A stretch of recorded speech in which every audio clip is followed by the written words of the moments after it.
2022년 8월 1일 선목교회 큐티 방송입니다. 기도합니다. 좋으신 하나님, 8월을 시작하게 하시니 감사합니다. 8월의 시간들도 하나님의 말씀과 동행하는 우리가 되도록 인도하여 주시옵소서. 오늘의 묵상도 함께 하시기를 바라오며 예수님의 이름으로 기도합니다. 아멘. 오늘 묵상할 말씀은 출애굽기 9장 1절에서 12절입니다. 여호와께서 모세에게 이르시되 바로에게 들어가서 그에게 이르라. 히브리 사람의 하나님 여호와께서 말씀하시기를 내 백성을 보내라. 그들이 나를 섬길 것이니라. 내가 만일 보내기를 거절하고 억지로 잡아두면 여호와의 손이 들에 있는 내 가축 곧 말과 나귀와 낙타와 소와 양에게 더하리니 심한 돌림병이 있을 것이며 여호와가 이스라엘의 가축과 애굽의 가축을 구별하리니 이스라엘 자손에게 속한 것은 하나도 죽지 아니하리라 하셨다 하라 하시고 여호와께서 기한을 정하여 이르시되 여호와가 내일 이 땅에서 이 일을 행하리라 하시더니 이튿날에 여호와께서 이 일을 행하시니 애굽의 모든 가축은 죽었으나 이스라엘 자손의 가축은 하나도 죽지 아니한지라. 바로가 사람을 보내어 본즉 이스라엘의 가축은 하나도 죽지 아니하였더라. 그러나 바로의 마음이 완강하여 백성을 보내지 아니하니라. 여호와께서 모세와 아론에게 이르시되 너희는 화덕의 제 두 웅큼을 가지고 모세가 바로의 목전에서 하늘을 향하여 날리라. 그 재가 애굽 온 땅에 티끌이 되어 애굽 온 땅의 사람과 짐승에게 붙어서 악성 종기가 생기리라. 그들이 화덕의 재를 가지고 바로 앞에 서서 모세가 하늘을 향하여 날리니 사람과 짐승에게 붙어 악성 종기가 생기고 요술사들도 악성 종기로 말미암아 모세 앞에 서지 못하니 악성 종기가 요술사들로부터 애굽 모든 사람에게 생겼음이라. 그러나 여호와께서 바로의 마음을 완악하게 하셨으므로 그들의 말을 듣지 아니하였으니 여호와께서 모세에게 말씀하신 것과 같더라. 아멘. 네 번째 재앙인 파리 재앙에도 바로는 이스라엘 백성을 놓아주지 않습니다. 그러자 하나님은 다섯 번째 재앙을 바로에게 경고하시죠. 다섯 번째 재앙은 가축에게 임할 심한 전염병입니다. 그리고 이 다섯 번째 재앙은 네 번째 재앙과 마찬가지로 이스라엘 자손에게는 임하지 않죠. 그리고 이 심판은 애굽 사람들이 섬기던 가축의 신 아피스에 대한 심판을 의미합니다. 오늘 본문 3절에서는 특별히 여호와의 손이 언급되고 있는데요. 이 여호와의 손은 하나님의 권능을 드러낼 때 사용되는 용어이죠. 그러므로 이 다섯 번째 재앙 역시 하나님께서 주관하시는 애굽과 그들이 섬기던 우상에 대한 심판임을 분명히 보여줍니다. 다섯 번째 재앙에도 바로는 이스라엘을 놓아주지 않습니다.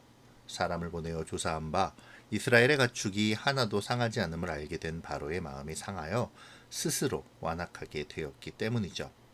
이제 여섯 번째 재앙이 내려질 차례입니다. 하나님께서는 모세와 아론으로 하여금 화덕의 재 두 웅큼을 바로의 목전에서 뿌리게 하심으로 여섯 번째 재앙을 시작하시죠.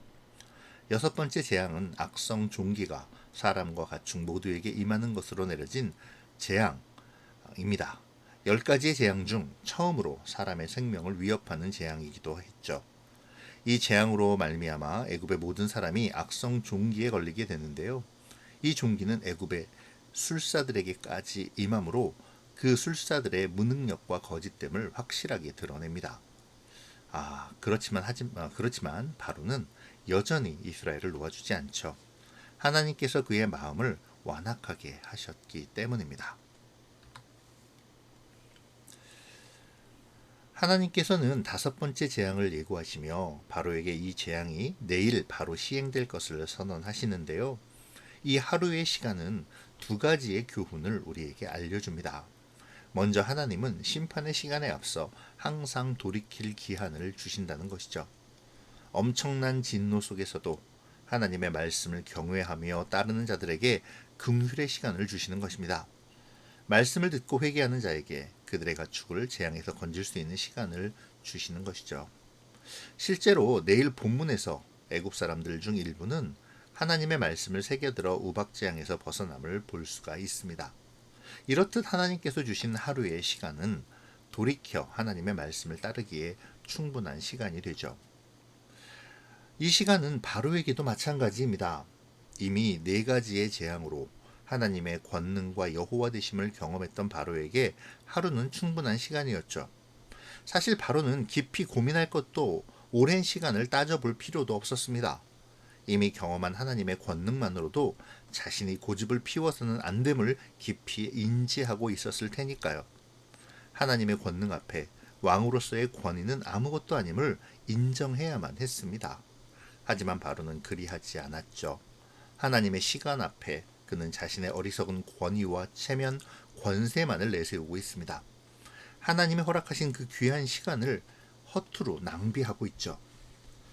그런 의미에서 이 하루라는 시간은 깨어있지 않는 자에게는 급박한 시간이기도 합니다. 하나님은 자비로우셔서 심판을 유예하시고 우리가 돌이킬 시간을 허락해 주시지만 그렇다고 해서 그 시간을 마냥 유예하지는 않으시죠. 오늘 본문 속 하루의 시간은 이 점을 잘 말해주고 있습니다. 말씀을 적용해 볼까요? 누구에게나 하루의 시간은 주어집니다. 하나님은 심판에 앞서 돌이킬 시간을 주시죠. 우리에게 주어진 이 하루라는 시간에 우리는 무엇을 해야 할까요? 심판의 유예됨에 방심하며 나의 권세와 풍요, 세상의 체면과 즐거움에 취해 세상 속에서 하나님께서 주신 이 시간을 허비하고 있지는 않습니까? 만약 그렇다면 하나님께서 주신 이 시간은 우리에게 결코 길지 않을 것입니다. 하루라는 이 시간 후에 우리 주님은 도적과도 같이 우리가 예상하지 못한 시간에 갑작스럽게 오실 테니까요. 그러므로 우리는 우리에게 주어진 이 하루라는 시간을 귀하게 사용해야 합니다. 깨어 기도하며 말씀에 순종하여 하나님께서 인도하시는 구원의 여정을 걸어가야 하죠. 이 시간 우리에게 주어진 이 하루라는 시간을 생각하며 우리의 삶을 묵상하면 좋겠습니다. 다섯 번째 재앙은 네 번째 재앙과 마찬가지로 이스라엘 백성과 애굽에게 구별되어 진행되었습니다. 애굽의 모든 가축은 심한 전염병으로 죽게 된 반면 이스라엘의 모든 가축은 하나도 해를 받지 않았죠. 물론 애굽의 모든 가축이 다 죽은 것은 아닙니다. 이것은 애굽의 모든 가축이 해를 받았다는 것에 대한 상징적인 표현이죠. 중요한 것은 애굽의 모든 가축이 해를 받았고 이스라엘의 가축은 재앙으로부터 벗어나 있었다라는 것입니다. 이는 하나님의 심판이 철저하게 구별되어 진행될 것을 알려주는 것이죠. 10가지 재앙에서 우리가 확실히 알 수 있는 것 중 하나는 하나님의 심판은 확실하고도 잔혹하게 이루어질 것이라는 것입니다. 그리고 그 심판을 우리는 두려워할 필요가 없다는 것이죠. 하나님께서는 심판 가운데서도 자기 백성을 지키시기 때문입니다. 그렇다면 우리는 어디에 속해 있어야 할까요? 나의 소속은 어디입니까? 애굽으로 상징되는 세상입니까? 아니면 하나님에게 소속된 하나님의 백성입니까? 이 시간 우리가 하나님께 속해 있는가를 점검해보는 묵상이 되시기를 바랍니다. 오늘 12절에서는 하나님께서 바로의 마음을 완악하게 하셨다라는 표현이 나옵니다. 다섯 번째 재앙까지는 바로가 그 자신의 마음을 스스로 완악하게 했지만 여섯 번째 재앙부터는 하나님께서 친히 그의 마음을 완악하게 하셨다라는 것인데요. 그렇다면 하나님은 심판을 위해 바로에게 회개의 기회를 주시지 않으시는 걸까요?